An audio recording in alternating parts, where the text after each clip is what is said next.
Hey folks, I understand that over the last few weeks I've given you a lot of information about detoxification, about healing your skin, about toxin overload, about digestive issues, about acne, eczema, dermatitis, boils, and some of you just don't care. Some of you are like, look, I've just got a few spots and I want to get rid of them. You're the skin guy.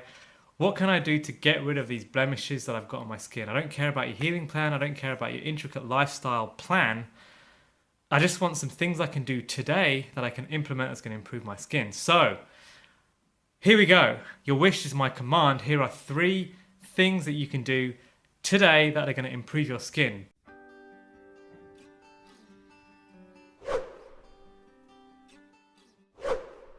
Wait, there's one massive caveat I'm going to throw in here. You got to be vegan.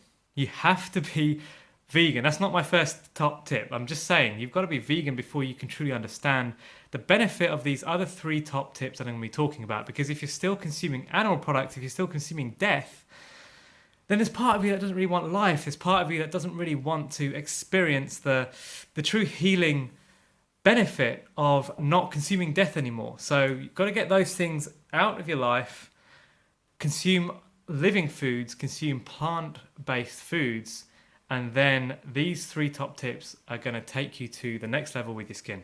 My first tip for you is have a look at your macros. Have a look at your carbs to fats to protein macro caloric-nutrient ratio and make sure that it's 80-10-10. So a great book to read is 80-10-10. Here it is, 80-10-10, Dr. Doug Graham. He was a powerful force in this movement. He was a powerful force in the health movement a few years ago, and he still is. He's still I still highly recommend that you read this book and you get your nutrient ratios into 80-10-10. That's carbohydrate, fat, protein. So jump on Chronometer and make sure that everything that you've eaten throughout the day tallies out to a ratio of approximately 80-10-10. And Chronometer will help you do that because there's a handy little chart in there where you can set what your aim is for your caloric nutrient ratio and achieve 80-10-10. So Chronometer is a big tool for doing that. But you don't even need to stress about this all that much because if you're eating a whole foods plant-based diet, then pretty much your ratios are going to be 80-10-10 anyway. So if you're the majority of calories are coming from starches and fruits and beans and legumes, you're going to pretty much be hitting 80-10-10. Fat and protein are way overhyped in today's society.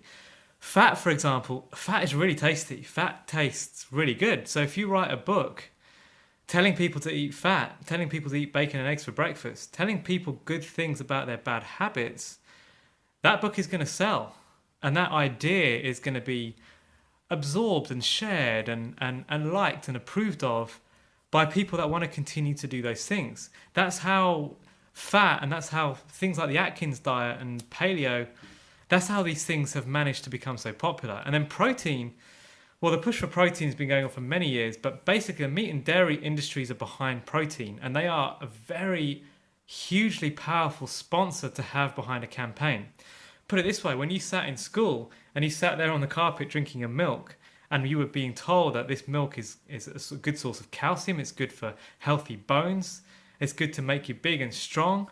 This was all just a clever campaign built by the dairy industry to get this into the heads of young kids so that they'd go on, they'd grow up and they'd start believing these things. But it's just a campaign, it's just a clever campaign. There was no group of scientists behind all this doing peer-reviewed studies and finding out in an unbiased way that milk was actually there was not. It's a monetary campaign sponsorship from the dairy industries that's had you believing that. You want to shoot for the foods that have the quickest transit times through the body. So you don't want food hanging around inside of you. Fruit is queen. Fruit is the best, and starch is a close second. So you want fruits. You want to smash in the fruits, and that's where you want to get the majority of your calories from.